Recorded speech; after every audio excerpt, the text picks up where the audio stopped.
Okay, this is the video for the creation of a hierarchical rigged object within Unity. It's actually quite simple, and this will show you how to create a new object that is rigged, but also to be able to create a third-person camera model, and in addition to be able to add new shaders to that object and play around with the rendering pipeline. So first of all, when you come up with Unity, in this case Unity has come up and of the option of creating a new project, choose create new project, or you can also import these assets from packages inside the professional version we have in the labs at QUT. Anyway, so once it wants you to create a new project, we'll just choose the character controller Unity package. For your assignments, I'm not interested in you modifying this much at all, so therefore I'm happy for you to use a package because, as I've said, rendering is the key to this unit. So we're going to create a project using the character package, and as it gradually grinds and grinds and grinds, we should see our constructor project come up with some standard assets down the bottom here. At the moment we just got an empty project with our main character. So once we've done that, let's have a look in here to bring open the assets, and the assets we have here are a third person and a first person camera controller. Third person camera controller comes with a default construction guy who acts as the first avatar we're going to select here. So the logical thing to do is just to drop and drag him into the game, and of course the views have reset themselves by magic.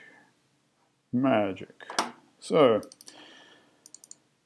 am I ever going to get a simple version of this happening? Alright, let's drag our third person controller into the scene, and if you hit F, once you've got a highlighted character, you can have that character centered on the screen in front of you. So there he is. He's nice and bump mapped and diffuse shaded, and that's all very good. But the problem with these things is if you run these characters without actually having any terrain, they disappear into the distance. So what we need to do as well is create some terrain for this system. So as you can see there, we've now got some terrain that's moved around. So this should work from the get-go. So I believe if we just hit play, he should drop down. Yes, he's running on the corner of the terrain. I like his style. Anyway, so let's insert some extras just to make this scene a little bit more useful. So now we're going to create a light source. I'm going to create a directional light source for the scene. And let's pop it at 100 in X, 100 in Y, and minus 100 in Z, because it's a left-handed system. So because it's a left-handed system, we got a negative Z coming out of the screen. So this should mean that when we play again, as you can see, the character is now illuminated. Problem is though, is that he likes running, and he keeps running because the default animations have not been inserted. So we go back, we click on the third person controller, and we look down on the right hand side of the screen here, and the animations, all we've got is the run animation. So we need to select an idle animation. These all come prefabbed. I mean, if you have some lying around, feel free, knock yourself out and add your own animations. But again, for the assignment, I'm not going to be looking for this. So let's just add all the animations required. That's the jump, yep. And so again, if we now go in there, he's suddenly got an idle animation.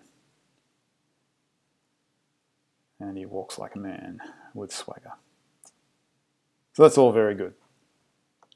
But we want to have some extra features added, and so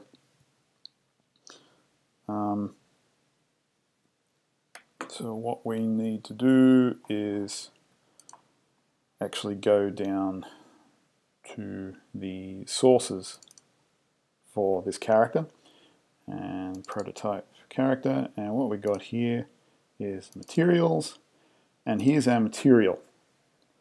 As you can see, it's a bumped specular shader, and that's the default. As I've said, this is what comes with Unity, and they've got some nice shaders, but we're going to add a custom shader to this person, and the intent is to turn him into a plastic green soldier looking like material. So that means in this directory, the materials directory, we're going to import some new assets. Now I've had these assets prepared earlier, so I've got a project that I've created, and what we're going to do is import a Fong shader. Okay, this is the same, these come from the demo, so you should be able to add any of the demos to the surface of this object.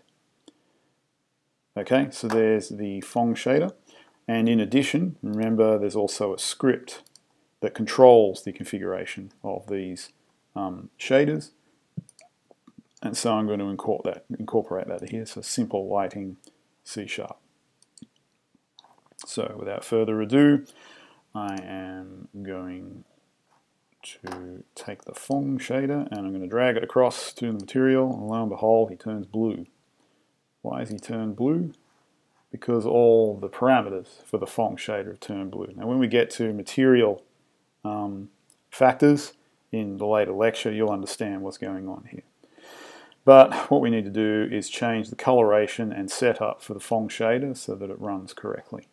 In fact, what I should do is also add the script to here so that when we run, he should have, okay, so he's all got a script attached.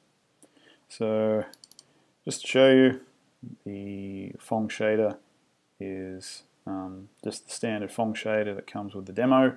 So as you can see, it means these custom shaders are quite easy to move around.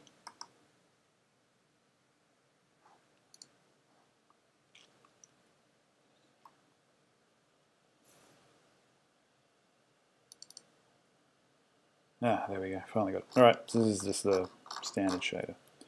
Moving back to Unity. Okay, so we've got to play with this shader so we can make it look green. So the material properties are the diffuse, ambient, and specular component. So the specular component we're going to make white because we want to make this look plastic. And the thing is that white highlights on colored objects tends to make them look plastic like that.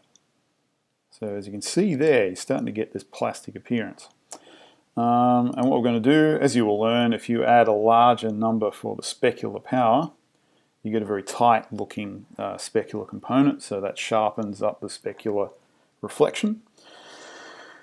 And then, because we have avoided, remember I added a directional light into the scene. Well, we don't need to refer to that. This shader's got its own lighting system attached. So we're going to create a light that is going to sit at about 100, 100, minus 100. And the camera position is going to be, say, minus 10.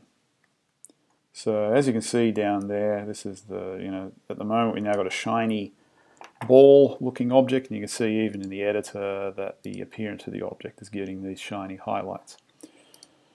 Now we're going to add and change the actual material property, so we're going to make it a green, and we're going to make it a dark diffuse green on the shader. So that's the material properties, but that's mixed with the light values, so we need to make that green as well. I'm going to make that nice and dark.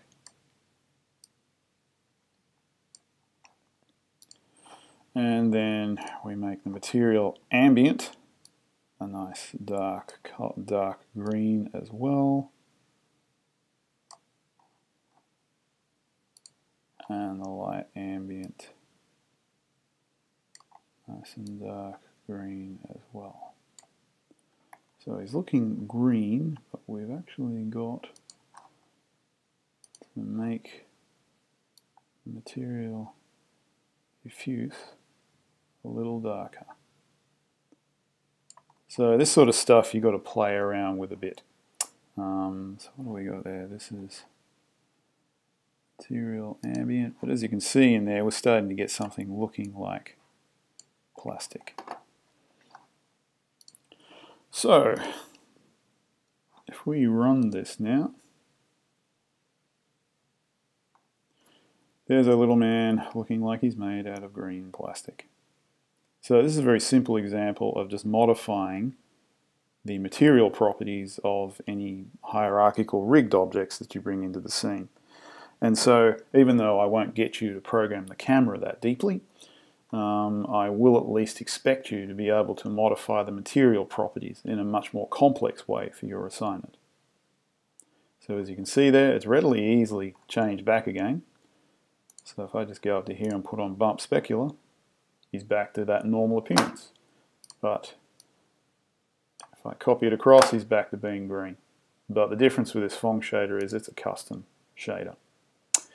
The other thing to note is this silly little error message down here. So if we go into the script here, I'm modifying those parameters that I was playing with from the script. This is something we're going to go into more deeply in future lectures. But this means that we need a render object actually attached to our fellow so that he doesn't cause these strange error messages to occur. So if we go back to the character controller, we need, oh, there it is down there, we need to add a component, and we add the component here. Oh, sorry, what am I thinking? It's actually mesh. It's a mesh renderer. And once that component is added to the object, I believe we should find that all these error messages. Oh, so let me check. I might have done that in play mode, which doesn't quite work properly.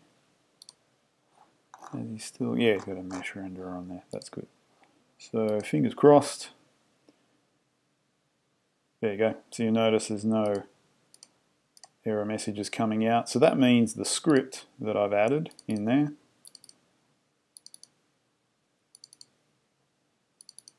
I put it in materials. You can just as easily put it in the scripts folder. The key thing is that that is now able to set the values into the shader at will. And there's our little plastic man wandering around. So one of the things you might want to experiment with is maybe getting a different looking shape into the project. You may wish to grab the main characters that you have in your games and put them in and use in the assignment. As you can see, it's not too hard to do. So I think in future what we'll be looking to do is then modify that material property to make it something more complex. See-through glass. Maybe he'll have sort of a strongly bump mapped or even tessellated appearance. There's all sorts of things we can do in this space to make it look much more exciting than a standard shader. Okay, thank you very much.